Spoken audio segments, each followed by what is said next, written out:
कोल्हापूरची जी अंबाबाई आहे, करवीर निवासिनी श्री महालक्ष्मी आहे, जिला अंबाबाई सुद्धा म्हणून ओळखतो आपण, तर तिच्याबद्दल लोकांच्या मनामध्ये बरेचसे असे समज गैरसमज आहेत. आता हिला अंबा का म्हणायचं?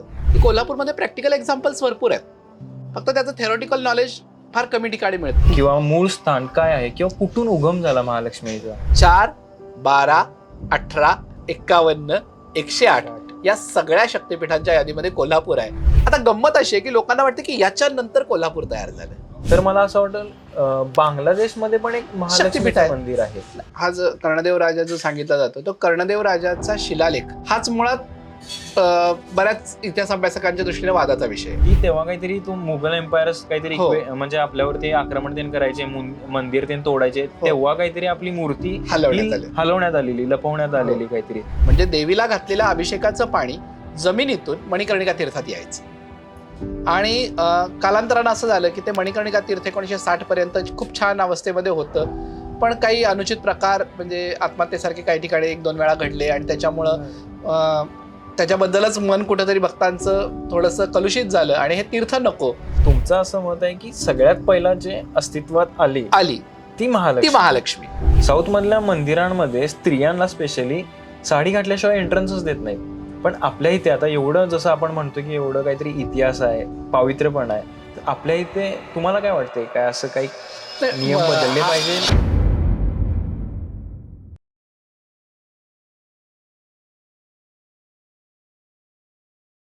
सगळ्यांना नमस्कार. आज मी माझ्या पॉडकास्टचं सुरुवात करत आहोत. ह्याच्या आधी कुठल्या टॉपिकवरती डिस्कशन करायचं, कुठला गेस्ट आणायचा, ह्याच्यावरती खूप कन्फ्युजन झालं. पण नंतर असं वाटलं की आपण कोल्हापूरचे आहोत आणि कोल्हापूरची इतिहासाबद्दल जर जाणून घ्यायचं असेल तर सगळ्यात पहिलं आपल्या महालक्ष्मीबद्दल जाणून घ्यायला पाहिजे आपल्याला. म्हणून मी आज ह्या पॉडकास्टची सुरुवात प्रसन्न मालेकर सरांसोबत केलेली आहे, ज्यात आपण आपल्या देवीच्या इतिहासाबद्दल, त्याच्या आर्किटेक्चरबद्दल आणि तिच्या रीतिरिवाजांबद्दल आपण डिस्कस करणार आहोत. आजच्या पॉडकास्टमध्ये आपण फक्त हिस्ट्रीवरती फोकस केलेला आहे. महालक्ष्मीची पूर्ण गाथा आपण त्याच्यात बघितलेली आहे, सुरुवात कुठून झाली, अजून आपल्याला बऱ्याचशा गोष्टी ज्या माहीत आहेत, माहीत नाही आहेत, या सगळ्या तुम्हाला या पॉडकास्टमध्ये समजतील. तर नक्कीच तुम्ही हा पॉडकास्ट तुमच्या फॅमिलीसोबत, घरी सगळ्यांसोबत बघा. तुम्हाला पण बऱ्याचशा गोष्टी समजतील अशी माझी नम्र विनंती आहे. प्रसन्न सर, सगळ्यात पहिल्यांदा आमच्या चॅनलवरती आल्याबद्दल खूप खूप धन्यवाद. थँक्यू. सर, आता जेवढं मी तुमच्याबद्दल जाणतोय की तुम्ही ॲडव्होकेट पण आहात, प्लस तुम्ही मूर्ती आणि मंदिराबद्दल पण अभ्यासक पण आहात, तर ह्या विषयात तुमची आवड कशी आली? खरं तर ॲडव्होकेट मी नंतर झालो, पण साधारणपणे 10वी-11वीत असताना नवरात्र महोत्सव जो आपला अंबाबाईचा असतो, त्याचं लाईव्ह टेलिकास्ट आपल्या स्थानिक वाहिन्यांवरनं होत असतं. त्याचं निवेदन करण्यासाठी म्हणून पहिल्यांदा मला संधी मिळाली. हे निवेदन करताना एक लक्षात आलं की आपल्या कोल्हापुरात इतकी मंदिरं आहेत, इतक्या मूर्ती आहेत, तर त्याच्याबद्दल माहिती आपण या मार्गातून देऊ शकतो. आणि ज्येष्ठ अभ्यासक उमाकांत राणेंगा ते माझ्याबरोबर, ते माझे मार्गदर्शक आणि मी एकत्रच आम्ही दोघांनी काम सुरू केलं. आणि त्यावेळेला लक्षात आलं की आपल्या भागातल्या बऱ्याचशा मंदिरांचा अभ्यास पूर्वी झालेला आहे, म्हणजे असं नाही की झालेला नाही, पण मधली एक कडी त्याच्यातली निसटल्यासारखी वाटते आणि तो पुन्हा एकदा सुरू करण्याचं काम आम्ही केलं. आणि त्या मार्गानं कोल्हापूर जिल्ह्यातल्या बऱ्याचशा मंदिरांचा अभ्यास करता आला.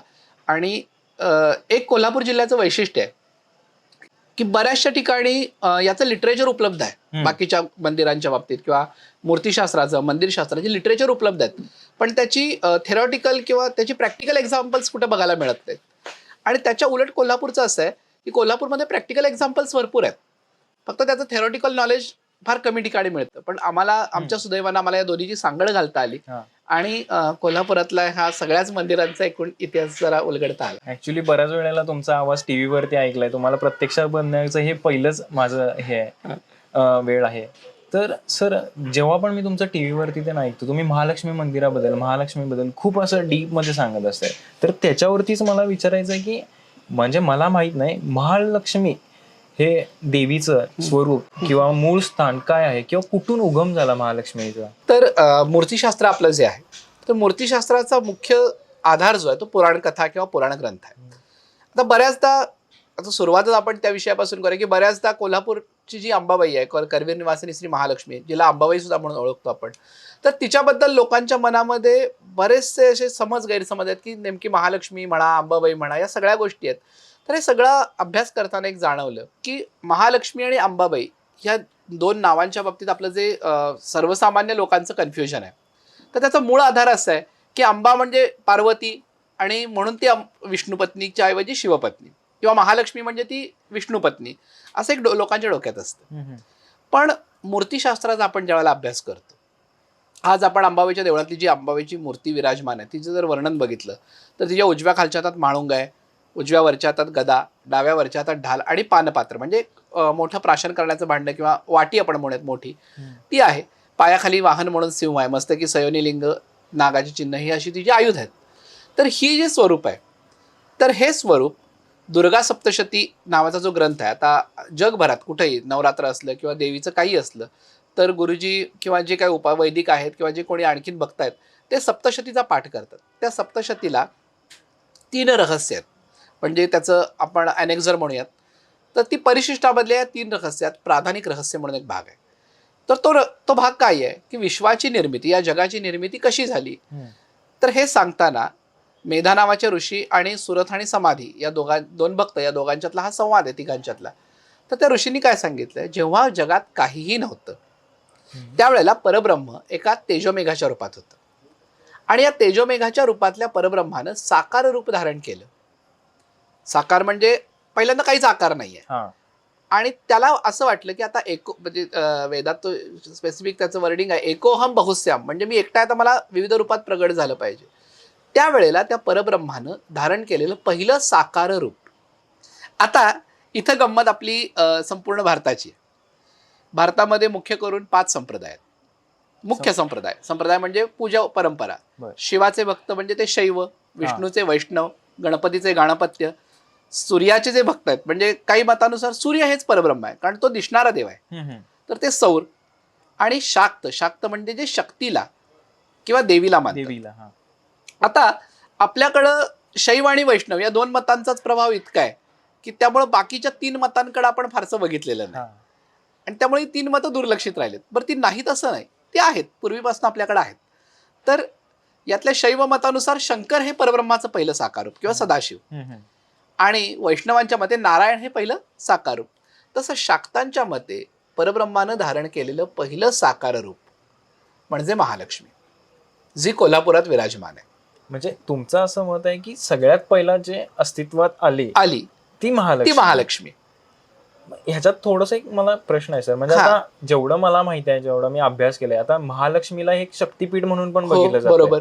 आणि शक्तीपीठ माझ्या माहितीप्रमाणे जेव्हा देवी सती त्यानंतर जेव्हा श्री महादेवानी जेव्हा त्यांना ते त्यांच्या शोधात फिरत होते तेव्हा त्यांचे जे काही तुकडे पडले, बरोबर, त्यातून शक्तीपीठाचा उगम निर्माण झाला. त्यातलं जे आपल्या इकडे आहे ते महालक्ष्मी. आता तुम्ही म्हणताय की सगळ्यात पहिला आली ती महालक्ष्मी, मग हे कनेक्शन कसं? आता ह्याच्यामध्ये सुद्धा एक मजा आहे. आपण इथपर्यंत विश्वाची उत्पत्ती बघितली, महालक्ष्मीनं प्रगट, आता हे परब्रह्म फक्त स्वतः साकार झालंय, आता तिला वेगवेगळ्या रूपात प्रगट व्हायचंय. तर तिनं स्वतःच्या तमोगुणातून प्रगट केलं महाकालीला, सत्वगुणातून प्रगट केलं महासरस्वतीला, महालक्ष्मीनं प्रगट केलं लक्ष्मी आणि ब्रह्मदेवांना. नीट ऐकून घ्या, महालक्ष्मी आणि लक्ष्मी, आता फरक आला. लक्ष्मी म्हणजे जी विष्णूंची पत्नी आहे, ओके, तर लक्ष्मी आणि ब्रह्मदेवांना.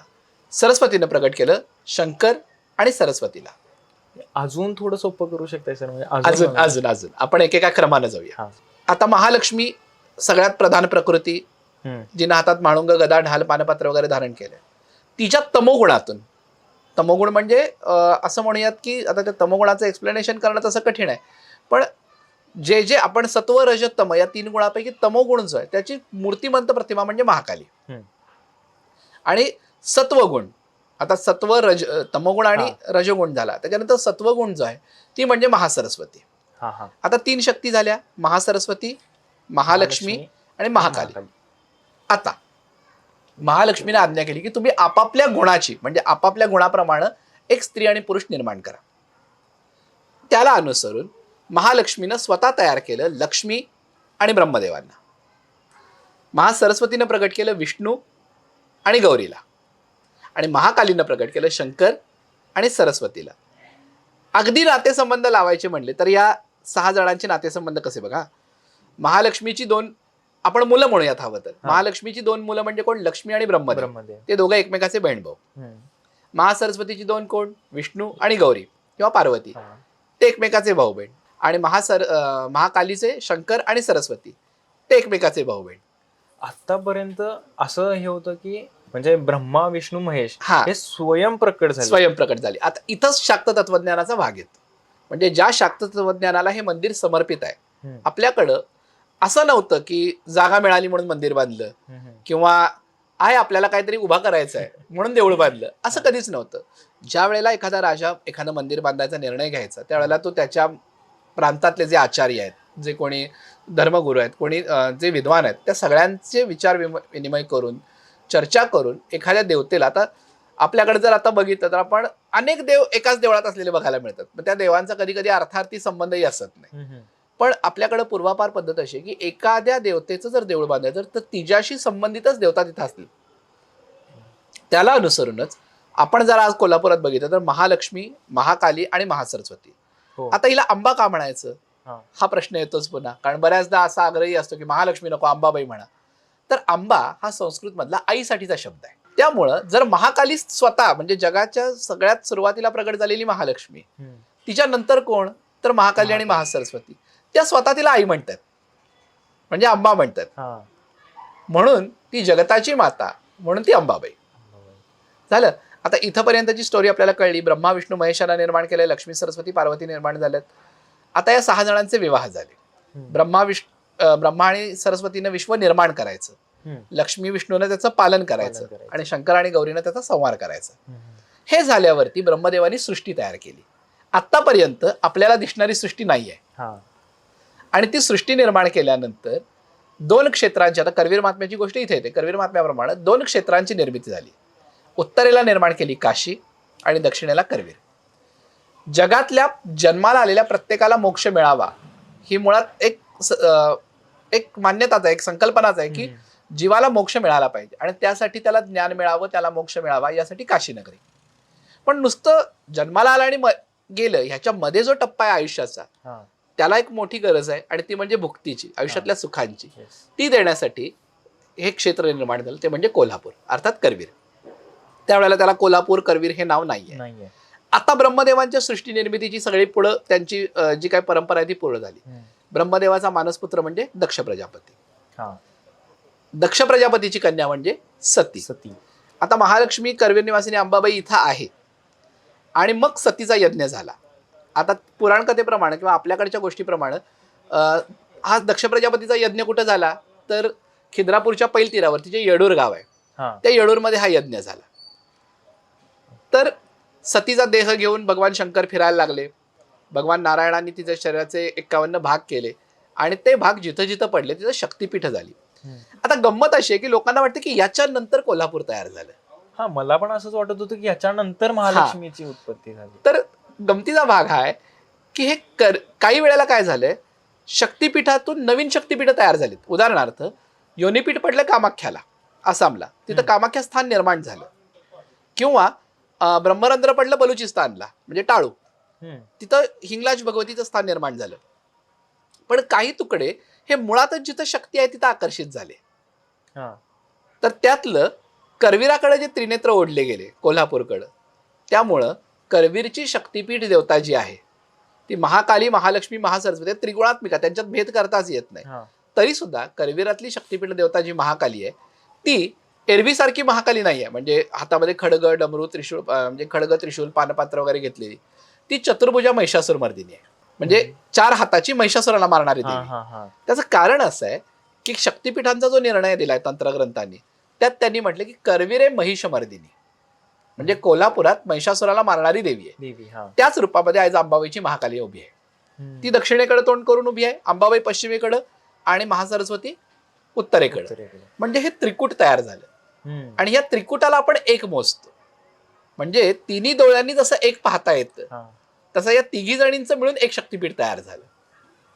त्यामुळे शक्तिपीठ देवता म्हणून आपली महाकाली आहे आणि ह्या 3 देवतांचे मिळून एक स्थान. म्हणून आज जरी तुम्ही देऊळ बघितलं किंवा आपण ड्रोनच्या साहाय्यानं फोटो घेतलेले बघतो तर एखाद्या बेलाच्या पानाप्रमाणे मंदिराची रचना दिसते. हो. म्हणजे महाकाली, महालक्ष्मी आणि महासरस्वती असे 3 इंची.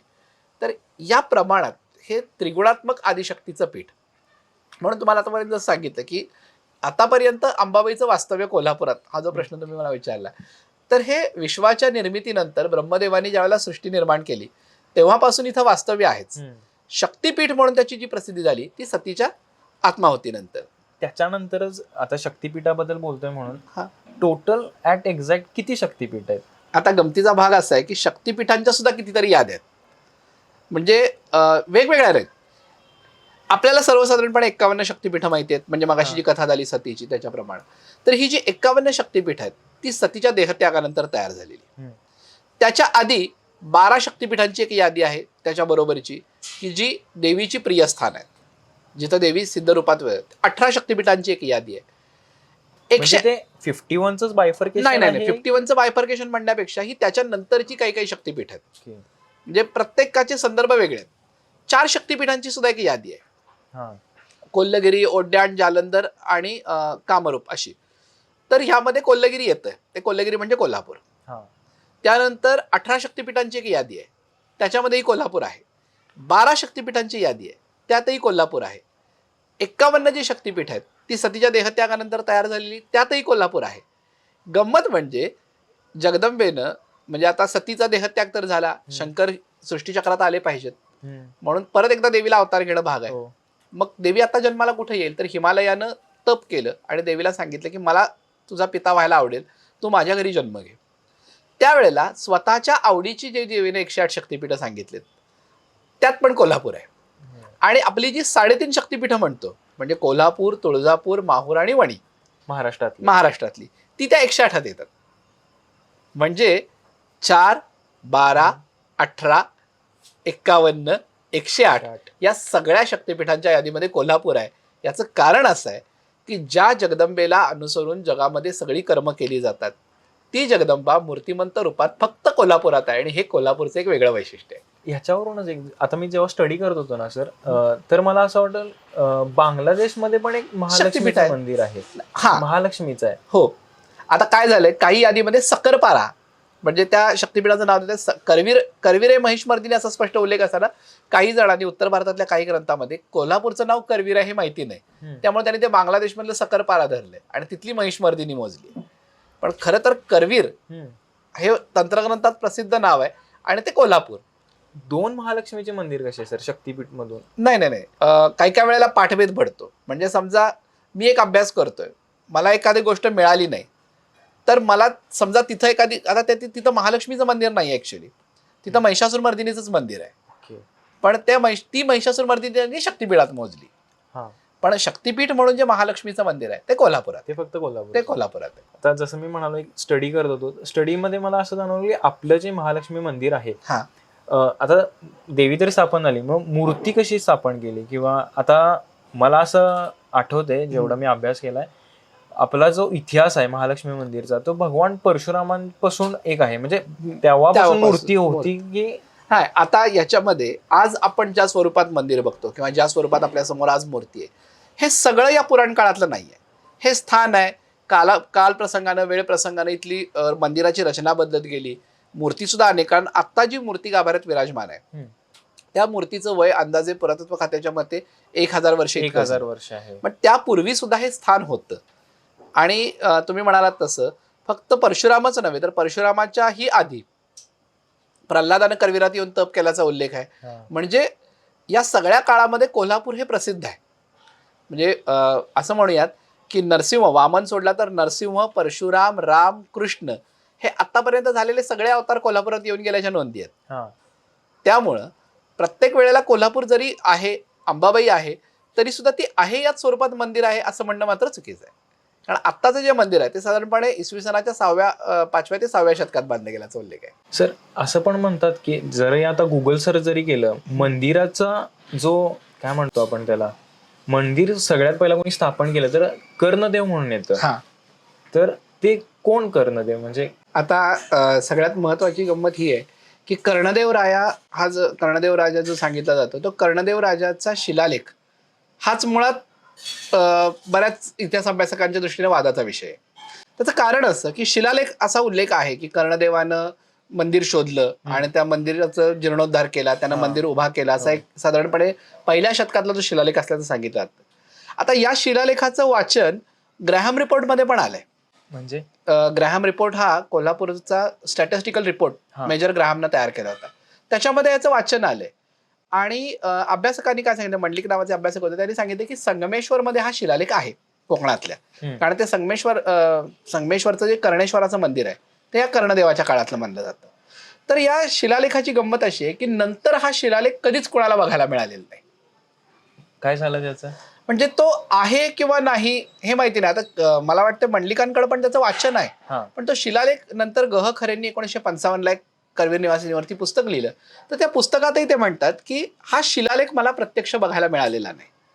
त्याच्यामुळं बरेच अभ्यासक हा शिलालेख किंवा हा उल्लेख मान्य करणं त्यांना जड जातं. कारण शेवटी अभ्यासाच्या प्रक्रियेनुसार एखादा ज्या वेळेला आपण संदर्भ देतो तो प्रायमरी रेफरन्स जो असतो किंवा सेकंडरी रेफरन्सवरती आपल्याला विसंबूनच राहता येत नाही. तो प्रायमरी रेफरन्स आपल्याला जो शिलालेख आहे तो भेटणं गरजेचं आहे किंवा तो दिसणं गरजेचं आहे. तो न मिळाल्या कारणानं आपल्याकडं हा शिलालेख शक्यतो अभ्यासक त्याला मोजत नाहीत. मग अंबाबाईचं देऊळ नेमकं बांधलं कधी गेलं किंवा अंबाबाईच्या देवळाचा उल्लेख कधी येतो हा प्रश्न कायम राहतो. तर इसवी सनाच्या 8व्या शतकामध्ये ठाण्यामध्ये एक गाव आहे संजान नावाचं. त्या संजानमध्ये एक ताम्रपट मिळाला. त्या ताम्रपटामध्ये राष्ट्रकूट राजा अमोघ वर्ष यांना आपल्या डाव्या हाताची करंगळी अंबाबाई म्हणजे आपल्या प्रजेच्या सुखासाठी देवीला अर्पण केली असा एक कोल्हापूरच्या अंबाबाईचा पहिला उल्लेख येतो. आता त्या काळामध्ये म्हणजे 8व्या शतकामध्ये कोल्हापूरच्या अंबाबाईचं मंदिर हे संजानपर्यंत म्हणजे ठाण्यापर्यंत माहिती आहे. याचा अर्थ तिची प्रतिष्ठा किंवा तिची कीर्ती तेवढी होती याचा अंदाज करता हे मंदिर साधारणपणे 5व्या ते 6व्या शतकामध्ये बांधलं गेलं असावं असा त्याच्याबद्दलचा एक तर्क आहे. आणि नंतर काहीतरी 8व्या शतकात काहीतरी भूकंपामुळे बहुतेक ते मंदिर खाली पण गेलेलं वाटतं आणि 9व्या शतकात परत ते कुठल्या तरी एका राजाने परत त्याची आता स्थापना केली. त्याच्याबद्दल भूकंपाबद्दलचं काही मिळत नसलं तरी आणखी एक मजा अशी आहे, कोल्हापूरचं जे लक्ष्मीविलास पॅलेस आहे तिथं सध्या एक विरगळ आहे. विरगळ म्हणजे वीराची स्मृती जपणारा पाषाण. तर त्या विरगळावरती मुत्तय्या नावाच्या माळ्यानं चोलांनी मंदिर पेटवण्याचा प्रयत्न केला. त्याच्यामध्ये स्वतःचं मंदिराचं रक्षण करताना स्वतःचा देह त्याला सोडावा लागला असा एक शिलालेख आहे. म्हणजे या मंदिरावरती चोलांची आक्रमणं सुद्धा झालेली आहेत. म्हणजे 8व्या-9व्या शतकामध्ये आता भूकंपाबद्दलचा अगदी थेट रेफरन्स मिळत नसला, थेट संदर्भ मिळत नसला तरी सुद्धा या मंदिराची जडणघडण अगदी 12व्या शतकापर्यंत सुरू राहिली असं म्हणता येतं. आता जसं सर आपण 12व्या आणि 13व्या शतकात आलोय तर त्या शतकात बरेचसे राजा ते येऊन गेले असतील, त्यांनी मंदिरात काहीतरी चेंजेस केले असतील. कारण का मला असं माहिती आहे की आपलं जे महाद्वार आहे ते त्याच शतकात बांधलेलं आहे.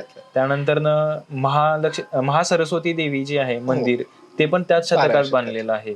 चालुक्याने बांधलंय बहुतेक ते. नाही आपण जर क्रमाने गेलो तर चालुक्य, त्याच्यानंतर शिलाहार आणि मग यादव अशा 3 घराण्यांची सत्ता या महालक्ष्मी मंदिराच्या बाबतीमध्ये आपल्याला दाखवता येते. महासरस्वतीचं देऊळ तुम्ही म्हणता त्याप्रमाणे अगदी नंतरच्या काळातलं म्हणजे 12व्या शतकात. आणि 12व्या शतकातच आपला आत्ताचं जे महाद्वार आहे म्हणजे ज्याला तिथं आपला जो गणपती आहे त्या म्हणजे सिद्धिविनायक गणपती किंवा गारेचा गणपती म्हणतो तिथं जो शिलालेख आहे तिथं यादवरायांचा सरदार तैलंड यानं हे तोरण बांधलं असा उल्लेख आहे त्या शिलालेखामध्ये. म्हणजे महाद्वार हे 12व्या शतकातलं. तर 12व्या शतकापर्यंत वेगवेगळ्या पद्धतीनं महाकाली एक सांगता येईल की 12व्या शतकाच्या अखेरीपर्यंत अंबाबाई म्हणजे महालक्ष्मी, महाकाली, महासरस्वती आणि सन्मुख गणेश आणि मातृलिंग असं त्रिकुट प्रसाद मंदिर तिथं विराजमान होतं. आता गरुड मंडप जो म्हणतात तो मात्र या काळात नाही, कारण मधले इस्लामी आक्रमणाचे जे काही थोडी शतकं आहेत तेवढ्या शतकामध्ये मंदिरामधल्या जीर्णोद्धाराच्या गोष्टी काही झाल्या नाहीत. त्याच मध्ये आणखी एक भाग सांगता येतो तो म्हणजे साधारणपणे 17व्या शतकात म्हणजे 17व्या शतकाच्या सुरुवातीला ज्यावेळेला सगळीकडे धामधुमीचा काळ होता, परचक्र होती, स्वराज्याची स्थापना 1684 झाली. तर त्याच्या दरम्यान त्याच्यानंतरही काही काळ आपल्याकडं एक तशी धावपळीचाच काळ होता. नंतर औरंगजेबाच्या मृत्यूनंतर ताराणी सरकारांनी करवीर संस्थांची स्थापना केली. म्हणजे आपल्या मंदिराचा जो इतिहास आहे तो शिवाजी महाराज आणि संभाजी महाराजांच्या पण ह्याच्यातून येतो. म्हणजे मला जेवढं माहिती आहे की तेव्हा काहीतरी तो मुघल एम्पायर काहीतरी म्हणजे आपल्यावरती आक्रमण त्यांनी करायचे, मंदिर त्यांनी तोडायचे, तेव्हा काहीतरी आपली मूर्ती हलवण्यात आलेली, लपवण्यात आलेली काहीतरी. त्याच्यानंतर कोणते आपले जे राजा आहेत त्यांनी परत करवीर छत्रपती संभाजी तर त्यांनी म्हणजे थोडक्यात काय सांगूया आणखी एक महत्वाचा प्रश्न कायमच येतो की छत्रपती शिवाजी महाराज किंवा छत्रपती संभाजी महाराज करवीर निवासिनीचे, कारण तुळजाभवानीच्या दर्शनाला महाराज किंवा संभाजी महाराज गेल्याचे उल्लेख आहेत पण अंबाबाईच्या बाबतीमध्ये तसे उल्लेख अजूनपर्यंत मिळून आलेले नाहीत. म्हणजे महाराज कोल्हापुरात येऊन गेलेत, पण अंबाबाईच्या मंदिरात आल्याचा एखादा थेट उल्लेख किंवा थेट पत्र कुठेच नाही. किंवा त्याच्यासाठी दिलेलं एखादं पत्र असं कुठंच नाही. या उलट 1710 करवीर संस्थांची स्थापना झाली आणि आपण म्हणता त्याप्रमाणे मूर्ती हलवण्यात आली होती. ती मूर्ती 26 सप्टेंबर 1715 करवीर छत्रपती संभाजी महाराज दुसरे त्यांच्या आदेशानं सिद्धोजीराव घोरपडे, गजेंद्र गडकर सरकार आणि त्यावेळेस ज्यांच्या सांगण्याप्रमाणे किंवा ज्यांना दृष्टांत झाला असं म्हटलं जातं ते नरहरभट सावगावकर या आणि त्यावेळेचे पुजारी, म्हणजे ती मूर्ती कपिल तीर्थामध्ये लपवून ठेवली होती. कपिल तीर्थामध्ये तळ्यात नव्हे, कपिल तीर्थाच्या काठावरती. तर ती मूर्ती पुन्हा मंदिरात प्रतिष्ठापित करण्यात आली दसऱ्याच्या दिवशी आणि तेव्हापासून अजून तागायत गाभाऱ्यामध्ये मूर्तीची पूजा अखंडपणानं सुरू आहे. त्यावेळेस ते दसऱ्यात आपण सोनं ते लुटतोय तो कार्यक्रम त्याच्याशीच कनेक्टेड आहे का? नाही, दसऱ्यामध्ये आपण जे सोनं लुटतो त्याचा जो सोहळा आहे तो सीमोल्लंघनाचा भाग आहे. पण अंबाबाई म्हणजे असं म्हणतं पत्रामध्ये वाक्य अवांतराचे कारण असतं. अवांतराचे म्हणजे हे जे काही धामधूम सुरू आहे, सगळे जे काही धावपळ सुरू आहे त्या धावपळीच्या कारणासाठी देवी दुसरीकडे लपवून ठेवलेली आणि त्या दिवशीचा मुहूर्त साधून ती पुन्हा प्रतिष्ठित करण्यात आली. त्यानंतर करवीर संस्थान स्थिर स्थावर झालं, मग राजेशाही आणि अंबाबाईचं सीमोल्लंघन यामुळे तो दसऱ्याचा सोहळा सुरू झाला. त्याचा आणि या पुनःप्रतिष्ठेचा तसा संबंध नाही. दिवस एक हे मात्र एकच. सर, आपल्या महालक्ष्मी मंदिरात मणिकर्णिका कुंड म्हणून एक आहे, जे आता कोणाला माहिती आहे नाही माहिती आहे मला माहित नाही, पण त्याचा इतिहास आणि पौराणिक कथा काय आहे? अगदीच. दक्षिण भारतातली जी मंदिरं आहेत त्या मंदिरांमध्ये प्रत्येक ठिकाणी जलस्रोत असणं गरजेचं आहे आणि ते सांभाळलंच गेलंय. तर दोन प्रकारचे जलस्रोत लागतात, एक देवाच्या उपयोगाचं पाणी आणि एक भक्तांच्या उपयोगाचं पाणी. अंबाबाईच्या मंदिरातले दोन जलस्रोत म्हणजे काशीकुंड आणि मणिकर्णिका कुंड. आज घाटी दरवाजाच्या बाहेर विश्वेश्वराच्या देवळासमोर जे छोटं कुंड आहे ते काशीकुंड. आणि मंदिरातली मोठी बारव म्हणजे पायऱ्यांची विहीर, बऱ्याच मंदिरामध्ये आपण जशा पायऱ्यांच्या विहिरी बघतो, ती बारव म्हणजे मणिकर्णिका. आता तिची पुराण कथा अशी सांगतात की करवीर निवासिनी ज्या वेळेला करवीर क्षेत्रामध्ये आली किंवा ती काही विहार आहे तर तिच्या कानातली कुंडलं हरवली आणि ती कुंडलं शोधताना जे निर्माण झालं ते तीर्थ म्हणजे मणिकर्णिका. कारण कर्णिका म्हणजे कानातले आणि कानातले मणी असं त्याचा शब्द आहे, तर मणिकर्णिका, त्यामुळे त्याला मणिकर्णिका असं नाव मिळालं. आणि भूमार्गातून म्हणजे देवीला घातलेलं अभिषेकाचं पाणी जमिनीतून मणिकर्णिका तीर्थात यायचं आणि कालांतरानं असं झालं की ते मणिकर्णिका तीर्थ 1960 पर्यंत खूप छान अवस्थेमध्ये होतं, पण काही अनुचित प्रकार म्हणजे आत्महत्येसारखे काही ठिकाणी 1-2 वेळा घडले आणि त्याच्यामुळं त्याच्याबद्दलच मन कुठंतरी भक्तांचं थोडंसं कलुषित झालं आणि हे तीर्थ नको अशा भावनेतनं ते तीर्थ मुजवलं गेलं. कालांतरानं देवळाच्या आवारातली मोकळी जागा म्हणून तिथं उद्यान उभं राहिलं, मग भक्तांची वाढती सोय म्हणून तिथं शौचालय उभं राहिलं. पण पुरातत्व खात्याच्या आदेशानं कोल्हापुरातल्या काही देवी भक्तांनी त्याच्यावरती पुरातत्व खात्याकडं किंवा जिल्हाधिकाऱ्यांकडे तक्रार केली. पुरातत्व खात्याने त्याला होकार दिला आणि साधारणपणे 2018 पासून पुन्हा त्याचं पुनरुज्जीवनाचं काम सुरू झालं. सुदैवानं त्या मणिकर्णिका तीर्थाच्या पुनरुज्जीवनाची जी समिती होती त्याच्यामध्ये काम करण्याची संधी मला मिळाली. प्रत्येकाला एक भीती होती की आपण आग्रह धरलाय खरा, पण हे तीर्थ असंच असेल, कारण एक बाजू आम्ही ज्यावेळेला त्याचं उत्खनन सुद्धा मॅन्युअली केलं गेलं, हाताने केलं गेलं, कुठल्याही प्रकारे यंत्रणा वापरली गेली नाही. तर देवस्थान व्यवस्थापन समितीने अगदी काटेकोरपणानं त्यांनी ते उत्खनन सुरू केलं आणि ज्या वेळेला त्या पायऱ्या उलगडत गेल्या आणि ज्या क्षणी मूळ स्वरूपातलं तीर्थ बघायला मिळालं, आता त्या 5 ओऱ्यापूर्वी होत्या त्या आता सध्या नाही येत, पण जे तीर्थ बघायला मिळालं त्यावेळेला जी भावना होती ती खरोखर एक समाधान देणारी होती की एखादा हरवलेला दागिना पुन्हा मिळावा. तसं आज मंदिराचं झालंय. मंदिराचं त्या संवर्धनाचं तीर्थाचं सुरूच आहे, थोड्या दिवसात पूर्ण होऊन भक्तांना पाहण्यासाठी सुद्धा उपलब्ध होईल. सर, 1979 मध्ये बहुतेक आपले कोल्हापूरचे जे शहाजी महाराज आहेत त्यांनी मूर्तीला वज्रलेप लावलेला वाटतं.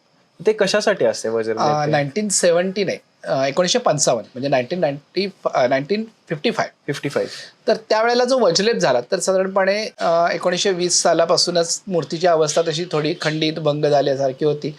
तिच्या हातावरती तांब्या पडून हात भग्न झाला होता, तो तांब्याच्या पट्ट्यांनी जोडला होता आणि मूर्तीची झीज होत होती. त्या झीज होण्यापासून मूर्तीचं संरक्षण करण्यासाठी 1955 साली पोरीपीठाचे जे शंकराचार्य त्यांच्या पुढाकारातून त्याचबरोबर शहाजी महाराजांच्या आज्ञेनं त्यावेळेला हा वज्रलेपाचा सोहळा पार पडला, मूर्तीचं संवर्धन झालं.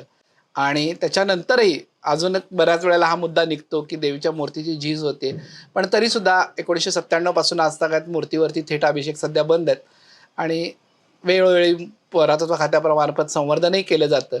पण एकूणच आई अंबाबाई भक्तांच्या नजरेला अतिशय सुरेखपणानं दृष्टीला पडावी यासाठी सगळ्याच भक्तांची भावना असते आणि त्याप्रमाणे त्या मूर्तीचं जतन संवर्धन सुरू आहे. आता आपण मूर्तीबद्दलच बोलतोय, तर आपल्या जी महालक्ष्मीची मूर्ती आहे तिला रत्नखडा म्हणून ओळखला जातो.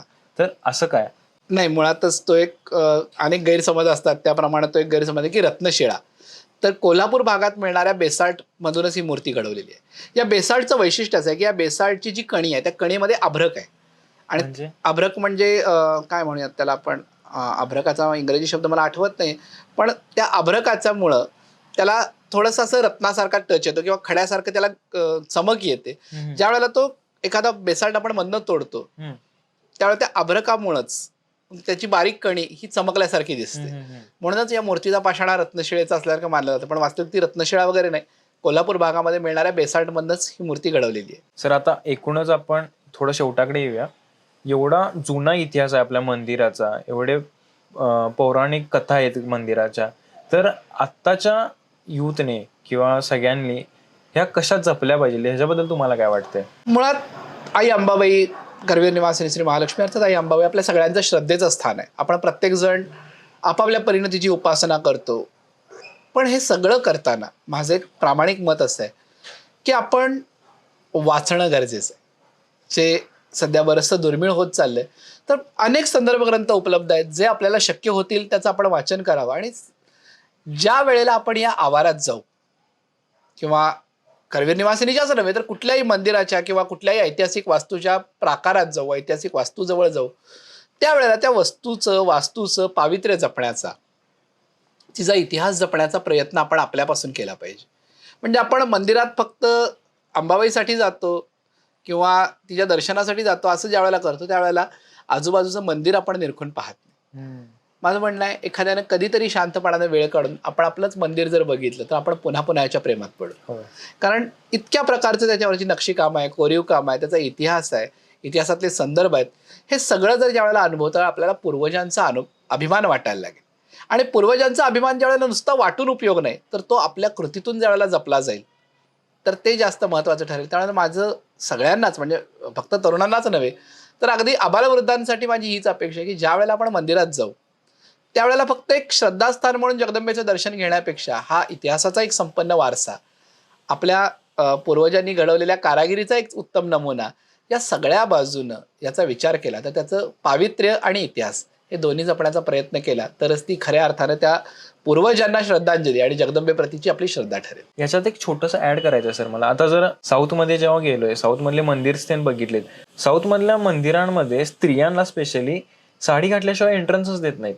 पण आपल्या इथे आता एवढं, जसं आपण म्हणतो की एवढं काहीतरी इतिहास आहे, पावित्र्यपण आहे, तर आपल्या इथे तुम्हाला काय वाटतंय, काय असं काही नियम बदलले पाहिजे? हा, नाही, नियम बदलण्यापेक्षा एक साधी गोष्ट आहे, कुठलाही नियम लादला की तो त्याला विरोध होतो. आणि हे बऱ्याचदा कोल्हापुरातही या विषयावरती चर्चा झालेली आहे. बरेच लोक म्हणतात की आई अंबाबाई आमची आई आहे, मग आम्ही तिच्या पुढे कसं यायचं. तर कपड्यांच्या बाबतीमध्ये म्हणजे थोडक्यात काय, आपण ड्रेस कोड हा जर विषय घेतला तर जगातल्या सगळ्या ठिकाणी ड्रेस कोड आहे. फक्त मंदिरच असं म्हणत नाही मी. तुम्ही कोर्टात जा तिथला ड्रेस कोड आहे, सरकारी कार्यालयात जा तिथला ड्रेस कोड आहे, हॉस्पिटलमध्ये जा तिथला ड्रेस कोड आहे. मग मंदिर म्हणजे आपली श्रद्धा जपण्याचं स्थान आहे. आणि त्या स्थानावरती जाताना आपण ज्या प्रकारची वस्त्र घालू त्या वस्त्रामुळं किमान आपल्याबरोबर इतरांच्या मनामध्ये, किंवा आपण एक साधा विचार करा, आपण ज्या वेळेला एखाद्या हॉस्पिटलमध्ये आपल्याला नेलं जातं आणि आपण ॲप्रन, म्हणजे जो काही आपल्याला ट्रीटमेंटसाठी दिलेला ॲप्रन वगैरे आपण घालतो, आपोआप वातावरण बदलून जातं. त्याच्यामध्ये कुठं तुम्हाला कोणी सूचना दिल्यात का? काहीच नाही, फक्त त्या वस्त्रामुळे त्या भावना बदललेल्या आहेत. तसं आपण ज्यावेळेला मंदिरात जाऊ त्यावेळेला साजेशा, आता ह्याच्यामध्ये साजेशा या एका शब्दामध्ये भरपूर काही सामावलेलं आहे. आणि दुसरी गोष्ट, आपलं अंग झाकलं जाऊन कुठेही आपण आपल्या आईच्या आतापर्यंतच्या तिच्या गौरवाची अमर्यादा करत नाही. कारण एक सगळ्यात महत्वाचं, ती साम्राज्ञी आहे. म्हणजे श्रद्धास्थान म्हणून म्हटलं तर ती महाराणी आहे, ती साम्राज्ञी आहे. आणि एखाद्या राजापुढे ज्या आदरानं, एखाद्या सन्माननीय व्यक्तीपुढे ज्या सन्मानानं आपण जावं, त्या सन्मानानं जर आपण तिला भेटलो तर ते आपल्यासाठी आणि इतरांसाठी नक्कीच भूषणावह आणि श्रेयस्कर असेल असं मला वाटतं. सर, आज जरी आपण इथे थांबत असलो तरी मला असं वाटतं की मंदिराविषयी अजून खूप काही गोष्टी आहेत ज्या आपल्याला जाणून घ्यायला पाहिजे नक्कीच. असं मला वाटते. तर आपण नक्कीच ह्याच्यावरती एक दुसरा पार्ट पण बनवू. मंदिराच्या आर्किटेक्चर बद्दल बोलू. आता जे आपण हिस्ट्री बद्दल बोललोय ते आपण आर्किटेक्चर बद्दल बोलू. नक्की. आर्किटेक्चरचं जे रीतिरिवाज आहे, परंपरा आहेत, त्या सगळ्या बघून घेऊया आपण. चालेल, नक्कीच. Thank you sir. थँक्यू.